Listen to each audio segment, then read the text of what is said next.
हम सभी ने बीते दिनों में देश का सामर्थ्य और उसका संयम दोनों देखा है। मैं सबसे पहले भारत की पराक्रमी सेनाओं को, सशस्त्र बलों को, हमारी खुफिया एजेंसियों को, हमारे वैज्ञानिकों को, हर भारतवासी की तरफ से सैल्यूट करता हूं। हमारे वीर सैनिकों ने ऑपरेशन सिंदूर के लक्ष्यों की प्राप्ति के लिए असीम शौर्य का प्रदर्शन किया। मैं उनकी वीरता को, उनके साहस को, उनके पराक्रम को आज समर्पित करता हूं। हमारे देश की हर माता को, देश की हर बहन को और देश की हर बेटी को ये पराक्रम समर्पित करता हूं। साथियों, 22 अप्रैल को पहलगाम में आतंकवादियों ने जो बर्बरता दिखाई थी, उसने देश और दुनिया को झकझोर दिया था। छुट्टियां मना रहे निर्दोष मासूम नागरिकों को धर्म पूछकर उनके परिवार के सामने, उनके बच्चों के सामने बेरहमी से मार डालना, यह आतंक का बहुत विभत्स चेहरा था, क्रूरता थी। ये देश के सद्भाव को तोड़ने की घिनौनी कोशिश भी थी। मेरे लिए व्यक्तिगत रूप से ये पीड़ा बहुत बड़ी थी। इस आतंकी हमले के बाद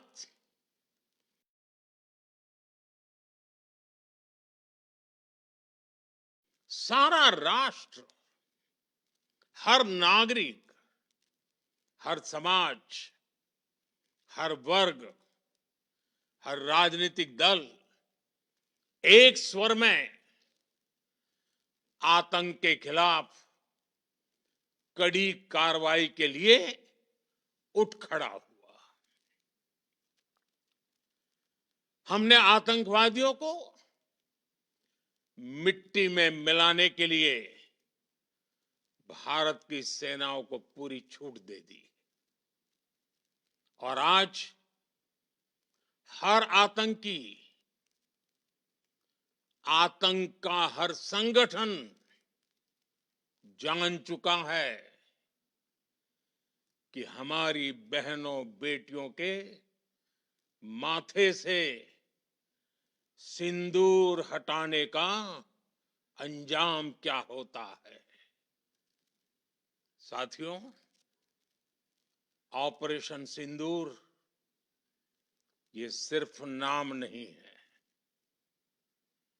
ये देश के कोटि कोटि लोगों की भावनाओं का प्रतिबिंब है। ऑपरेशन सिंदूर न्याय की अखंड प्रतिज्ञा है।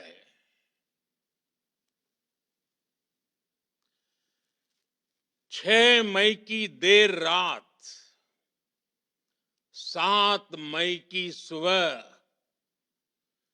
पूरी दुनिया ने इस प्रतिज्ञा को परिणाम में बदलते देखा है। भारत की सेनाओं ने पाकिस्तान में आतंक के ठिकानों पर, उनके ट्रेनिंग सेंटर्स पर सटीक प्रहार किया। आतंकियों ने सपने में भी नहीं सोचा था कि भारत इतना बड़ा फैसला ले सकता है। लेकिन जब देश एकजुट होता है, नेशन फर्स्ट की भावना से भरा होता है, राष्ट्र सर्वोपरि होता है, तो फौलादी फैसले लिए जाते हैं, परिणाम लाकर दिखाए जाते हैं।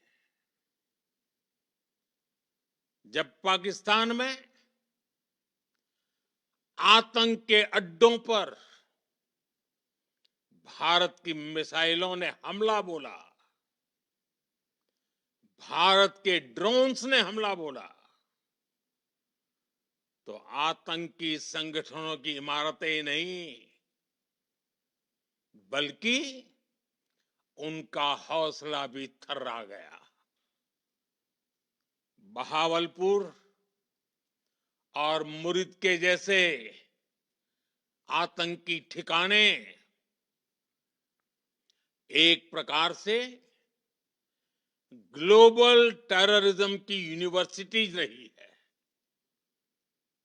दुनिया में कहीं पर भी जो बड़े आतंकी हमले हुए हैं, चाहे 9/11 हो, चाहे लंदन ट्यूब बॉम्बिंग हो, या भारत में दशकों से जो बड़े बड़े आतंकी हमले हुए हैं, उन सब के तार कहीं ना कहीं आतंक के इन्हीं ठिकानों से जुड़ते रहे हैं। आतंकियों ने हमारी बहनों का सिंदूर उजाड़ा था, इसलिए भारत ने आतंक के ये हेडक्वार्टर्स उजाड़ दिए। भारत के इन हमलों में 100 से अधिक खूंखार आतंकवादियों को मौत के घाट उतारा गया है। आतंक के बहुत सारे आका बीते 2.5-3 दशकों से खुलेआम पाकिस्तान में घूम रहे थे, जो भारत के खिलाफ साजिशें करते थे। उन्हें भारत ने एक झटके में खत्म कर दिया। साथियों, भारत की इस कार्रवाई से पाकिस्तान घोर निराशा में गिर गया था, हताशा में गिर गया था, बौखला गया था। और इसी बौखलाहट में उसने एक और दुस्साहस किया। आतंक पर भारत की कार्रवाई का साथ देने के बजाय पाकिस्तान ने भारत पर ही हमला करना शुरू कर दिया। पाकिस्तान ने हमारे स्कूलों, कॉलेजों को, गुरुद्वारों को, मंदिरों को, सामान्य नागरिकों के घरों को निशाना बनाया। पाकिस्तान ने हमारे सैन्य ठिकानों को निशाना बनाया। लेकिन इसमें भी पाकिस्तान खुद बेनकाब हो गया। दुनिया ने देखा कि कैसे पाकिस्तान के ड्रोन्स, पाकिस्तान की मिसाइलें भारत के सामने तिनके की तरह बिखर गई। भारत के सशक्त एयर डिफेंस सिस्टम ने उन्हें आसमान में ही नष्ट कर दिया। पाकिस्तान की तैयारी सीमा पर वार की थी, लेकिन भारत ने पाकिस्तान के सीने पर वार कर दिया। भारत के ड्रोन्स, भारत की मिसाइलों ने सटीकता के साथ हमला किया। पाकिस्तानी वायुसेना के उन एयरबेस को नुकसान पहुंचाया, जिस पर पाकिस्तान को बहुत घमंड था। भारत ने पहले 3 दिनों में ही पाकिस्तान को इतना तबाह कर दिया जिसका उसे अंदाजा भी नहीं था। इसलिए भारत की आक्रामक कार्रवाई के बाद पाकिस्तान बचने के रास्ते खोजने लगा। पाकिस्तान दुनिया भर में तनाव कम करने के लिए गुहार लगा रहा था, और बुरी तरह पीटने के बाद इसी मजबूरी में 10 मई की दोपहर को पाकिस्तानी सेना ने हमारे डीजीएमओ को संपर्क किया। तब तक हम आतंकवाद के इंफ्रास्ट्रक्चर को बड़े पैमाने पर तबाह कर चुके थे। आतंकियों को मौत के घाट उतार दिया गया था। पाकिस्तान के सीने में बसाए गए आतंक के अड्डों को हमने खंडहर बना दिया था। इसलिए जब पाकिस्तान की तरफ से गुहार लगाई गई, पाकिस्तान की तरफ से जब ये कहा गया कि उसकी ओर से आगे कोई आतंकी गतिविधि और सैन्य दुस्साहस नहीं दिखाया जाएगा, तो भारत ने भी उस पर विचार किया। और मैं फिर दोहरा रहा हूं, हमने पाकिस्तान के आतंकी और सैन्य ठिकानों पर अपनी जवाबी कार्रवाई को अभी सिर्फ स्थगित किया है। आने वाले दिनों में हम पाकिस्तान के हर कदम को इस कसौटी पर मापेंगे कि वो क्या रवैया अपनाता है। साथियों, भारत की तीनों सेनाएं, हमारी एयरफोर्स, हमारी आर्मी और हमारी नेवी, हमारी border security force BSF, Bharat के अर्धसैनिक बल लगातार अलर्ट पर है। सर्जिकल स्ट्राइक और एयर स्ट्राइक के बाद अब ऑपरेशन सिंदूर आतंक के खिलाफ भारत की नीति है। ऑपरेशन सिंदूर ने आतंक के खिलाफ लड़ाई में एक नई लकीर खींच दी है, एक नया पैमाना, न्यू नॉर्मल तय कर दिया है। पहला, भारत पर आतंकी हमला हुआ तो मुंह तोड़ जवाब दिया जाएगा। हम अपने तरीके से, अपनी शर्तों पर जवाब देकर रहेंगे। हर उस जगह जाकर कठोर कार्रवाई करेंगे जहां से आतंक की जड़ें निकलती हैं। दूसरा, कोई भी न्यूक्लियर ब्लैकमेल भारत नहीं सहेगा। न्यूक्लियर ब्लैकमेल की आड़ में पनप रहे आतंकी ठिकानों पर भारत सटीक और निर्णायक प्रहार करेगा। तीसरा, हम आतंक की सरपरस्त सरकार और आतंक के आकाओं को अलग अलग नहीं देखेंगे। ऑपरेशन सिंदूर के दौरान दुनिया ने पाकिस्तान का वो घिनौना सच फिर देखा है, जब मारे गए आतंकियों को विदाई देने पाकिस्तानी सेना के बड़े बड़े अफसर उमड़ पड़े। स्टेट स्पॉन्सर्ड टेररिज्म का ये बहुत बड़ा सबूत है। हम भारत और अपने नागरिकों को किसी भी खतरे से बचाने के लिए लगातार निर्णायक कदम उठाते रहेंगे।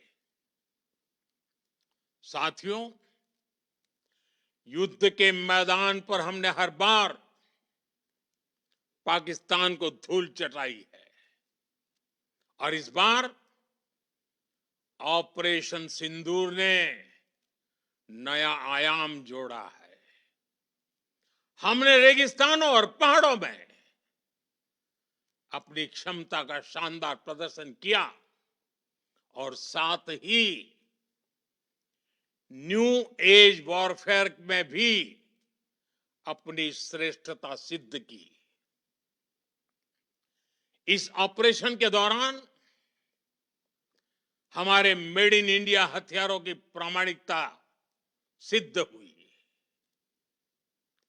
आज दुनिया देख रही है 21वीं सदी के वॉरफेयर में made in India defence equipments, इसका समय आ चुका है। साथियों, हर प्रकार के आतंकवाद के खिलाफ हम सभी का एकजुट रहना, हमारी एकता हमारी सबसे बड़ी शक्ति है। निश्चित तौर पर ये युग युद्ध का नहीं है, लेकिन ये युग आतंकवाद का भी नहीं है। टेररिज्म के खिलाफ जीरो टॉलरेंस, ये एक बेहतर दुनिया की गारंटी है। साथियों, पाकिस्तानी फौज, पाकिस्तान की सरकार जिस तरह आतंकवाद को खाद पानी दे रहे हैं, वो एक दिन पाकिस्तान को ही समाप्त कर देगा। पाकिस्तान को अगर बचना है तो उसे अपने टेरर इंफ्रास्ट्रक्चर का सफाया करना ही होगा। इसके अलावा शांति का कोई रास्ता नहीं है। भारत का मत एकदम स्पष्ट है। टेरर और टॉक एक साथ नहीं हो सकते। टेरर और ट्रेड एक साथ नहीं चल सकते और पानी और खून भी एक साथ नहीं बह सकता। मैं आज विश्व समुदाय को भी कहूंगा, हमारी घोषित नीति रही है अगर पाकिस्तान से बात होगी तो टेररिज्म पर ही होगी। अगर पाकिस्तान से बात होगी तो पाक ऑक्युपाइड कश्मीर पीओके उस पर ही होगी। प्रिय देशवासियों, आज बुद्ध पूर्णिमा है। भगवान बुद्ध ने हमें शांति का रास्ता दिखाया है। शांति का मार्ग भी शक्ति से होकर जाता है। मानवता शांति और समृद्धि की तरफ बढ़े, हर भारतीय शांति से जी सके, विकसित भारत के सपने को पूरा कर सके, इसके लिए भारत का शक्तिशाली होना बहुत जरूरी है। और आवश्यकता पड़ने पर इस शक्ति का इस्तेमाल भी जरूरी है। और पिछले कुछ दिनों में भारत ने यही किया है। मैं एक बार फिर भारत की सेना और सशस्त्र बलों को सैल्यूट करता हूं। हम भारतवासी के हौसले, हर भारतवासी का एकजुटता का शपथ, संकल्प, मैं उसे नमन करता हूं। बहुत बहुत धन्यवाद। भारत माता की जय। भारत माता की जय। भारत माता की जय।